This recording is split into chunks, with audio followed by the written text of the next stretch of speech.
Bom, senhores, então na aula passada nós falamos sobre os vetores, certo? Basicamente, descrevemos suas propriedades e como eles podem ser basicamente escritos em termos de componentes cartesianas, ou decompostos, né? Em termos de componentes cartesianas. Ok? Deixamos o exercício e vou deixar, obviamente, a resolução para vocês em algum momento, nos próximos dias aí, tá legal? E aí hoje eu gostaria de concluir o assunto de vetores, né? Falando um pouco sobre o que sobrou, que sobrou, mas é uma parte fundamental, muito importante, que é uma das que nós vamos mais utilizar, esse conceito de vetor unitário, é o que nós vamos mais utilizar. E também depois eu vou mostrar na simulação, que eu deixei também na plataforma Moodle, enfim, algumas aplicações, algumas operações que a gente pode fazer, eu vou simular com vocês, tá legal? E aí na sexta-feira a gente fazer uma conferência com vocês, a gente vai trabalhar juntos, ok? Bom, o que seria então um vetor unitário? Notem que eu mostrei aqui, nesse slide, que você pode escrever um vetor, certo? Em termos de componentes. Agora, observe o seguinte, essas componentes aqui, a x, a y e a z, elas são vetores. Vocês concordam? Vocês estão observando que essas setas azuis são setas, então eles são vetores. Tá legal? Até aí tudo bem. Agora, existe uma forma mais, vamos colocar assim, mais elegante de escrever. Porque se vocês notarem, esses vetores, eles sempre, dado um sistema de eixos cartesianos, desse tipo aqui, x, y, z, esses vetores vão estar sempre nessa direção. Então o que vai mudar? O que vai mudar é o tamanho, correto? Então você tem esse vetor aqui, ó, esse vetor vermelho. Se eu aumentar, por exemplo, o tamanho do vetor AZ, esse vetor vermelho ele vai ter uma componente AZ maior. Então ele vai subir um pouquinho. Certo? Então o que eu quero dizer é o seguinte. AZ, a única coisa que vai acontecer com esse AZ aqui, e igualmente para os outros dois casos, é que ele vai subir e descer. Ou seja, essa reta vai aumentar ou diminuir de tamanho. Mas a direção dela nunca vai mudar. Então existe uma forma mais elegante de usar isso. Em vez de eu escrever como um vetor AX, vetor AY e vetor AZ, essas componentes, eu posso estabelecer os vetores unitários, certo? E qual é a propriedade que esses vetores unitários possuem?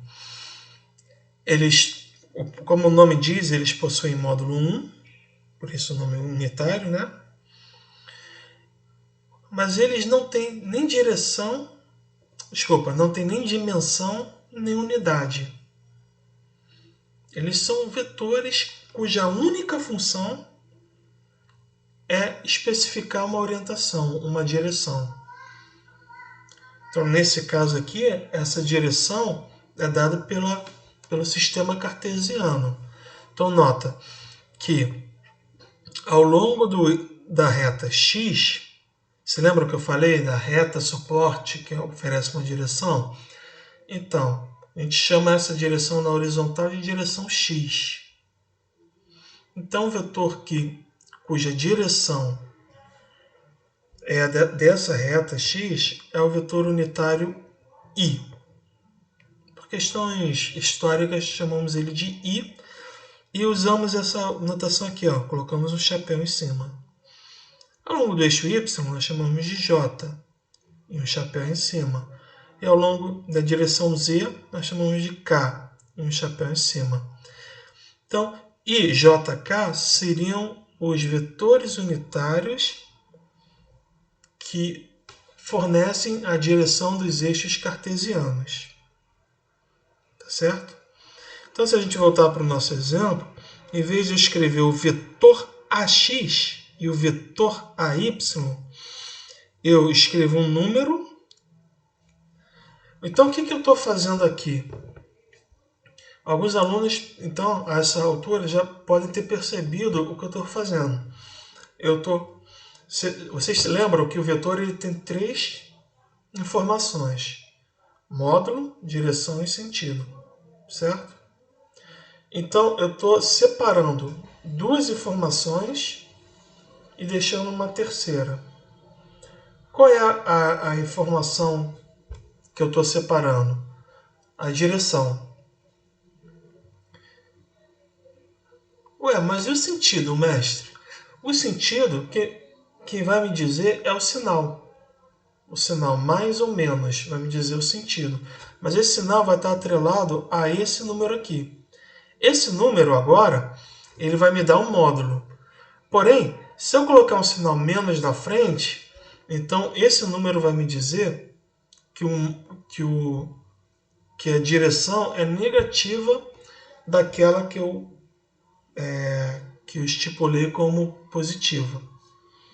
Compreendem? Então, por exemplo, olha para esse vetor aqui. Vamos para o exemplo prático. Olha para essa figura. Eu tenho o vetor A. Ele está escrito... Aqui seria, se vocês observarem a figura anterior, seria o vetor AX, que seria a componente X desse vetor. Você lembra que esse vetor é uma soma de outros dois, né? Vetor X e vetor Y. O que muda, então, com essa minha notação? Que agora eu separo a direção. Então, tudo que diz respeito à direção, quem vai me dizer qual é a direção X? Quem vai me dizer isso é o vetor, esse vetor unitário I. Ué, o tamanho do vetor? Beleza. Agora, então, eu posso especificar um número na frente do I que vai me dizer o tamanho desse vetor. Então, o vetor unitário I, ele tem esse tamanho. Se a x for 1, então meu vetor vai ser 1. Agora, se a x for 2, então meu vetor vai ter esse tamanho, porque ele vai ser 2 vezes o vetor i. Então, aqui eu colocaria 2i. Quando eu fizer a simulação lá, vai ficar mais claro para vocês. Tá? Não se preocupem agora, não. E igualmente com a direção J. Então, I aponta na direção X, J aponta na direção Y e K aponta na direção Z. 3 dimensões, então, eu posso escrever meu vetor assim. Então, guardem isso, porque nós vamos usar muito, tá? Essas componentes. Então, meu vetor A qualquer, né? Um vetor qualquer, pode ser velocidade, posição. Nós vamos falar isso nas próximas aulas, em cinemática vetorial. Por enquanto, só estou falando de vetores de uma forma geral. Espero que vocês estejam separando. Então, vetores, de uma forma geral. Depois nós vamos aplicar os casos específicos. Vetor posição, vetor velocidade, vetor aceleração. Certo? Então, esse aqui é um vetor genérico A. Vai ter a componente AX, I, a YJ, mais a ZK. E por que isso tudo? Porque agora, senhores, fica muito bacana de você fazer uma soma. Em vez de você fazer aquela soma geométrica, ficar desenhando o vetor, usar a lei dos cossenos, etc., você pode usar uma soma algébrica. Certo? Em vez de você fazer a soma geométrica, você faz uma soma algébrica. E é muito simples fazer essa soma. Olha como ela se dá. Imagina que você tem dois vetores aqui, em duas dimensões, x e y, vetor A e vetor B. Na aula passada, então, o que nós faríamos? Nós pegaríamos o vetor A, na ponta do vetor A pegaríamos o vetor B e fecharíamos o polígono. Esse é o método geométrico. E se eu escrever eles dessa forma, como eu faria agora, então? Eu faria de uma forma algébrica. A mais B, olha só, é AXI mais AYJ mais BXI mais BYJ. Agora eu posso usar essas propriedades, para separar as componentes x das componentes y. Então eu teria AX mais BX na direção Y, mais AY mais BY na direção J. Ponto. O meu vetor, então, resultante, ou seja, o vetor A mais B, vai ser simplesmente dado por essa soma, onde eu separei as duas componentes e somei cada uma individualmente. Agora, nota o seguinte, eu nunca posso misturar componente I com componente J. Né? Componente I com componente J, nem com componente Z. Então eu somo, a regra é, eu somo sempre componente I com componente I, componente J com componente J, componente K com componente K. Combinado? Ok. E para fazer a subtração? Igualmente simples. Agora eu faço uma subtração algébrica das componentes, separando sempre a parte I da parte J. E o meu vetor resultante, vamos supor que A fosse 3. Eu tenho um exemplo aqui no próximo slide. Pronto. Olha o exemplo. Imagina que você tem 3 vetores. Aqui eu botei unidades neles. Então isso significa que esses vetores representam uma grandeza física. E que grandeza é essa? Pela unidade, vocês conseguem perceber que essa é uma grandeza, que esse é um vetor posição. Uma grandeza física relacionada à posição. Mas tudo bem, não esquenta com isso agora não. Só observe então que esse vetor A tem as componentes I e J, 4,2i menos 1,5j. Olha a representação desse vetor aqui, a representação geométrica. Consegue perceber? Então vocês conseguem perceber que esse vetor, de fato, o vetor A, ele aponta nessa direção aqui? Só olhando para esses números, vocês já deviam imaginar, ou vocês já podem imaginar a partir de agora, que, bom, sempre que eu tenho menos, significa então que ele está na direção oposta ao seu eixo, ao que você convencionou como positivo. Então, se eu tenho o eixo x e y, se aparece um menos aqui, no j, então significa que a componente j dele está contrária ao eixo y. Certo? Por outro lado, a componente x desse vetor, ela está positiva. Então significa que se o meu eixo está para cá, então a componente x dele também está para cá. Ok? Então pensem agora no vetor B. Tentem não olhar para a figura. Feche o olho e imagine o vetor B. Imaginou? Você deve eu estou me tomando como referência. Então o vetor B ele deve estar apontando, como a componente x dele é negativa, ele deve estar apontando para a esquerda, para vocês aí deve estar aparecendo como direita, mas a minha esquerda e para cima, porque o meu eixo y está para cima, então deve estar apontando para cá mais ou menos. O ângulo, a direção exata que vai me dar, então são essas componentes, mas eu já sei que ele aponta para cá. E quando eu olho para a figura, de fato é o que ocorre. Ó. O B está apontando para a esquerda e para cima. E olha o vetor C.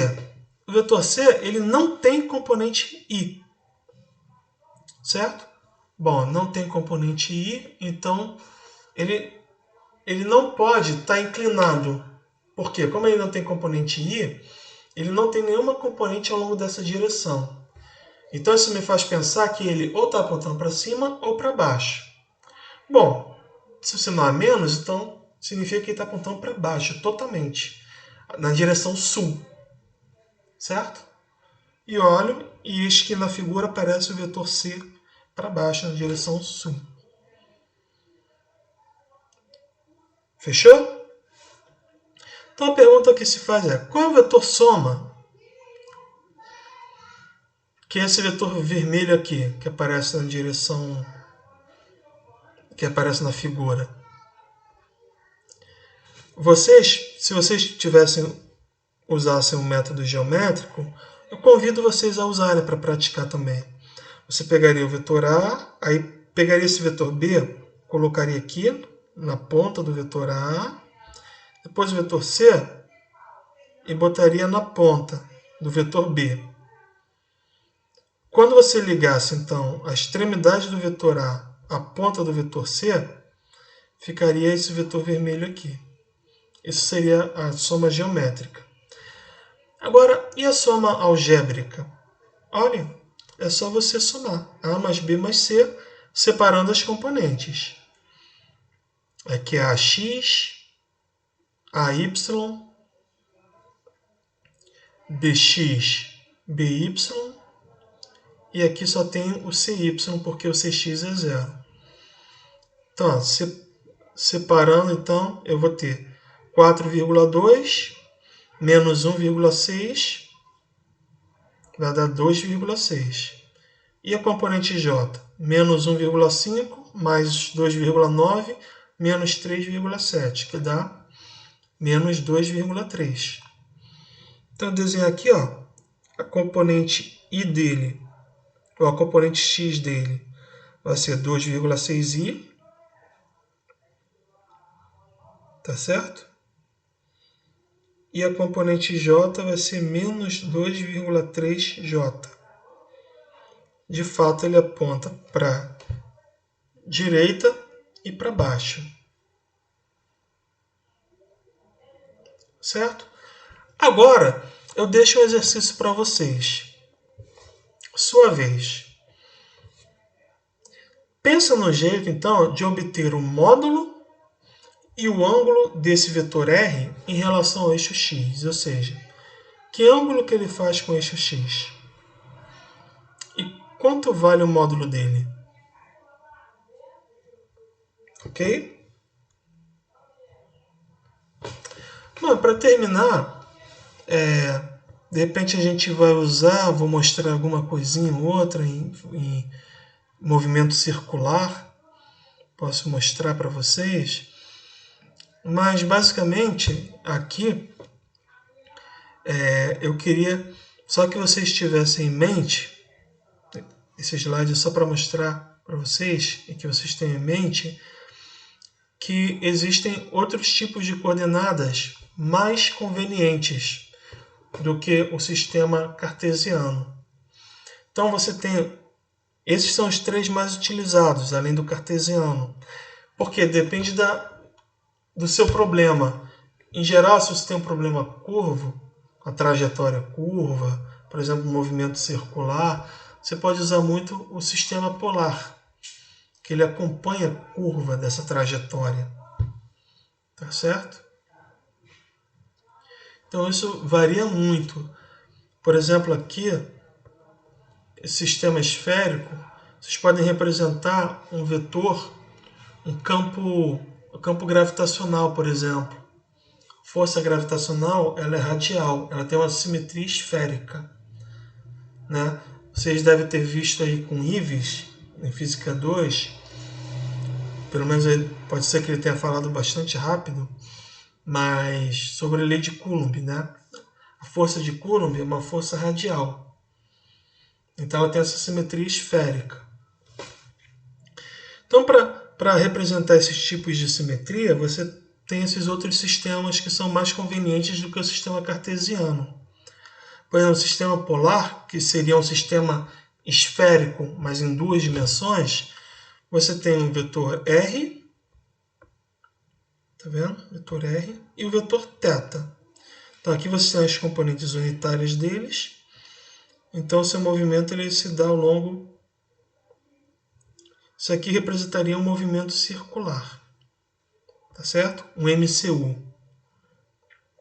Sistema cilíndrico, por exemplo, ele se dá ao longo de um fio, por exemplo, um fio carregado, você tem um fio e um campo magnético em relação a esse fio. Esse é um exemplo. Então, seus vetores unitários seriam um Z, um Zzinho, né? Um ρ apontando radialmente para fora, tá vendo? Em vez de x, y e z, você preserva o z, mas você tem um radial, que a gente chama de ρ, e um θ, que é um vetor que vai circulando o eixo z. Por isso que é uma coordenada cilíndrica. E no esférico você tem o r, radial, o θ, que faz esse ângulo aqui, ó. Isso aqui é o θ. Faz esse ângulo com o eixo z. E o φ, que faz esse ângulo aqui com o eixo x. Então você tem θ, o φ e o r, que é o radial. Só para dar um exemplo para vocês, a força de Coulomb, ela aponta nessa direção aqui, radial, em relação a um ponto, ao centro.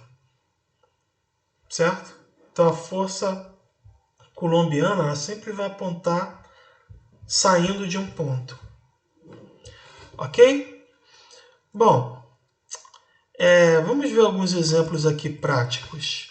Então eu deixei para vocês a simulação, né? Lá na plataforma Moodle. Qualquer coisa vocês podem entrar nesse link aqui também. Então, por exemplo, aqui seria em uma dimensão. Beleza? Aqui seria então só em uma dimensão. Vamos explorar Explore 1D. Então imagina, em uma dimensão é a nossa cinemática escalar. Então nota como é que os vetores em uma dimensão eles se comportam como escalares. Se eu pegar o vetor A, certo? Então deixa eu apagar a soma aqui por enquanto. Esse vetor ele só pode estar em cima do eixo x. Então o que acontece? Esse ângulo θ sempre vai ser zero, certo? Essa componente y também sempre vai ser zero. Está falando em uma dimensão, né? E eu só vou ter a liberdade da componente x, certo? O que eu faço, então, se eu pego dois vetores e somo eles? Qual é o resultado dessa soma? Dá para colocar aqui, ó. É esse vetor azul escuro. Quanto vale o módulo dele? Bom, se o vetor A tem tamanho 5 e o vetor B tem tamanho 5 também, então o tamanho desse vetor é 10. Agora, e se eu aumentar esse vetor B aqui? Vou aumentar para 10 o tamanho dele. Aumentou para 10, então o vetor soma vai ser 15. Então, nota o seguinte, que esse resultado aqui, em uma dimensão, sempre vai ser uma soma simples. 5 mais 10, 15. Certo? Nada demais. Agora, e a subtração? Então, por exemplo, eu vou subtrair A de B. Então, eu vou escrever A menos B. Então, se eu pegar o A aqui, botar outro valor aqui, vou dar um tamanho 20 para o vetor A. 20, beleza? Agora, vocês se lembram que o vetor, que para eu somar A com B, fazer A menos B, eu tenho que pegar o vetor oposto ao vetor B. Então, se esse aqui é o vetor B, 5, o vetor oposto vai ser o menos 5. Tá? Então, ó, bx igual a menos 5. Então, ó, se eu botar aqui, num polígonozinho, tá vendo? Polígono, pá, pá. Eu subtrair. O vetor resultante vai ser então 15, que é 20 menos 5. Então, aqui, ó, 16. Só vou mudar aqui de posição. Pronto. O vetor B é 5. Então, 16 menos 5 dá 11, né? Opa, tomara que eu não tenha errado. 11. E se esse vetor negativo for maior do que o vetor positivo? Então, se o tamanho do vetor B for maior do que o tamanho do vetor A, então o vetor resultante vai apontar na direção do vetor maior. Então, o vetor B foi menos 21, o vetor A é 16, então vai ficar menos 21 mais 16 dá menos 5. Menos 5. Tá legal? O que a gente extrai daí de informação? Daqui nós extraímos que vetores em uma dimensão, eles se comportam como escalares. Não é à toa que na cinemática escalar nós usamos a posição S, né, da titiateteca, ou aqui nós chamamos de X, para denotar a posição, e a velocidade e a aceleração como escalares. Porque num movimento retilíneo você só está sujeito ao movimento em uma direção. Ok, senhores? Bom, então vamos complicar um pouquinho, né? Se a gente colocar mais uma dimensão aqui, agora o meu vetor ele pode ter outra direção, né? Então vamos colocar ele aqui, certo? Então nota que esse vetor aqui que eu desenhei, ele tem tamanho 21,2, ele faz um ângulo de 45 graus, por quê? Porque, como eu disse na aula passada, você pode verificar ó, que as componentes x e y dele são iguais. Aqui, ó, aqui estão elas. Quanto vale a componente x? A componente x vale 15. Aqui eu poderia escrever 15i. E aqui eu poderia escrever 15j. Agora, se eu mudo, por exemplo, se a y fosse 10, o que aconteceria com esse meu vetor? Com o ângulo dele? Se esse AY diminuísse para 10. Esse ângulo diminuiria também, né? Olha para cá. A Y diminuiu para 10 e o ângulo saiu de 45 e foi para 33,7. Ok? Agora, se esse vetor aponta só na direção x, qual seria a componente y dele? 0, né? Se esse vetor aponta só na direção y, qual seria a componente x dele? 0. Ok? E o ângulo? 90 graus aqui. Esse ângulo, lembrando que esse ângulo é com respeito ao eixo x. E 0 graus aqui, em relação ao eixo x. Ok? Então, esse é um vetor. Então, aqui eu coloco as componentes cartesianas e também na notação módulo ângulo. Certo? Lembrando que 45 é o arco cuja tangente é 1. Ou seja, se eu dividir AY por AX, vai dar 15 dividido por 15, dá 1. O arco cuja tangente é 1, 45 graus. E módulo, raiz de 15 ao quadrado mais 15 ao quadrado é 21,2. Ok? Então aqui está o ângulo. Beleza. Agora vamos botar soma. Então, para isso, vamos botar outro vetor aqui. Pronto. Se eu botar outro vetor colinear, vou apagar aqui para não apagar. Se eu botar outro vetor colinear,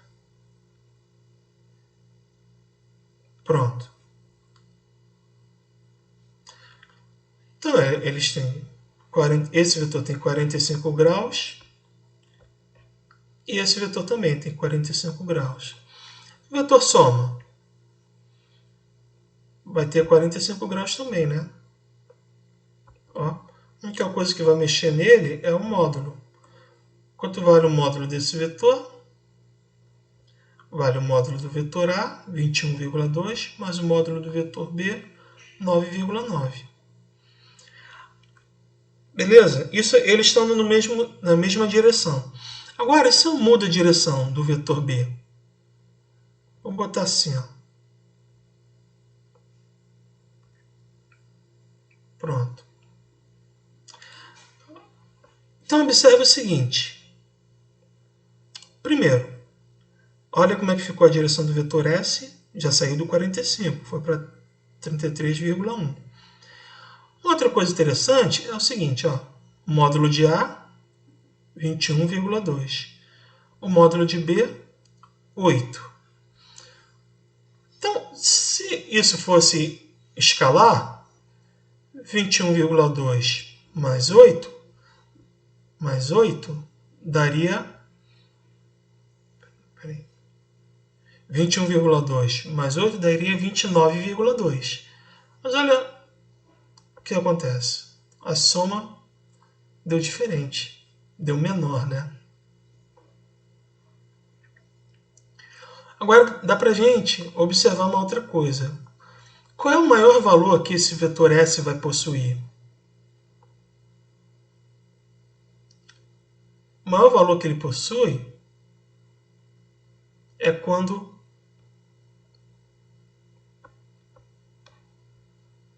aqui estava com o módulo 8, né? Opa!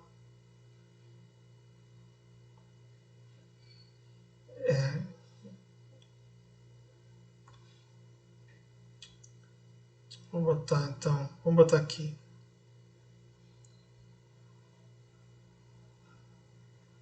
Ai, pronto. Então, ó, 28,3. 21,2 mais 7,1 dá exatamente 28,3. Ok? Agora, se eu mudar para qualquer direção, eu queria poder mudar aqui um ângulo sem alterar o módulo, mas eu acho que não vai dar. Aqui ele não faz isso. Tem que ser por aqui. 28,3. Não, desculpa, esse aqui 7,1, né? Tá, vamos deixar 7 que está bem próximo, mas você nota que, olha o que aconteceu com o módulo. 26,6, certo? Se eu posicionar esse vetor aqui, a gente vai ver que aquela nossa soma geométrica funciona, né? Então, ó, qualquer direção aqui, ó, que eu coloque, sempre o vetor soma vai estar ligado do primeiro ao segundo. Nota que o ângulo dele vai mudar, dependendo da posição relativa entre eles, né?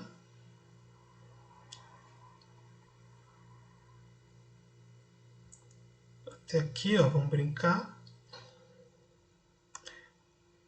Então, ó, eu tenho um vetor tal que, se eu somar A mais B, eu dou um vetor exatamente só na direção X. Agora eu pergunto, olha para esse vetor. Vamos pensar aqui. Bom,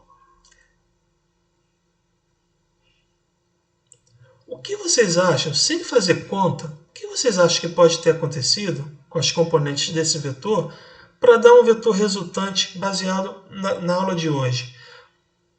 Tentem responder essa pergunta. O que vocês acham que deve ter acontecido com as componentes do vetor A e do vetor B para que o meu vetor resultante S esteja exatamente sobre o eixo X? Pausem o vídeo, pensem. Pronto. Vamos lá. Significa que esse vetor S ele tem a componente y igual a zero. Concordam? Então vamos olhar então. Componente y do vetor A, 15. Qual provavelmente é a componente y do vetor B? Menos 15, vamos ver? Menos 15.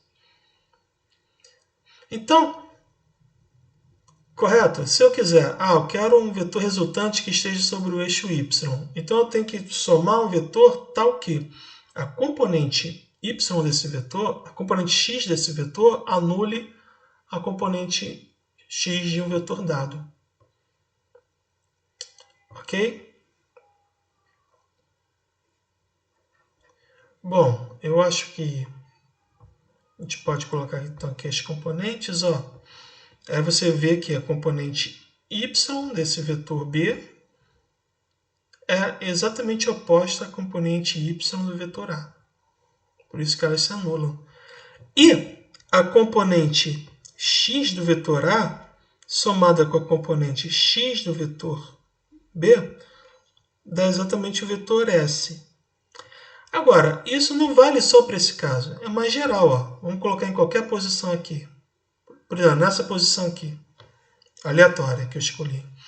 Então, nota o seguinte, vocês têm o vetor mais claro, os vetores mais claros, que são o A e o B, e o vetor mais escuro, que é o vetor resultante da soma, o vetor resultante. Então, quem vai determinar a componente y desse vetor S aqui? Vai ser o vetor y, componente y do vetor A, mais a componente y do vetor B. Olha que se eu somar isso com isso, dá exatamente esse vetorzão aqui azul. Por outro lado, para a componente x, se eu somar o x do vetor A, que é esse vetor azul aqui, com x do vetor B, que é esse vetor aqui, o vetor resultante é esse vetor azul escuro aqui, que é AX mais BX. Retomando aquela ideia que nós havíamos discutido, de que, primeiro, se você tem vetores colineares, eles se somam como escalares. Segundo, quando você decompõe os vetores em coordenadas cartesianas, você pode somar independentemente cada uma das direções, independente da outra, e obter as componentes do vetor resultante. Então aqui eu obtenho a componente x do vetor S e a componente y do vetor S. Certo? A partir daí eu posso, então, obter o ângulo. Então, qual é o exercício que eu deixo para vocês? Vamos gravar essa tela aqui, certo? Grave essa tela. Então, que é totalmente aleatória, não é? Então, vou tirar uma foto. Vou tirar uma foto. E na sexta-feira a gente retoma. O que nós vamos fazer? Vetor A.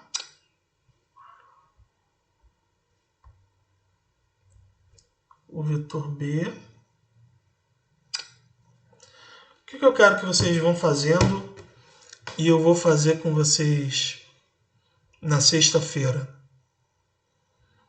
Quero que vocês obtenham, sem clicar aqui no vetor S, some com o vetor S.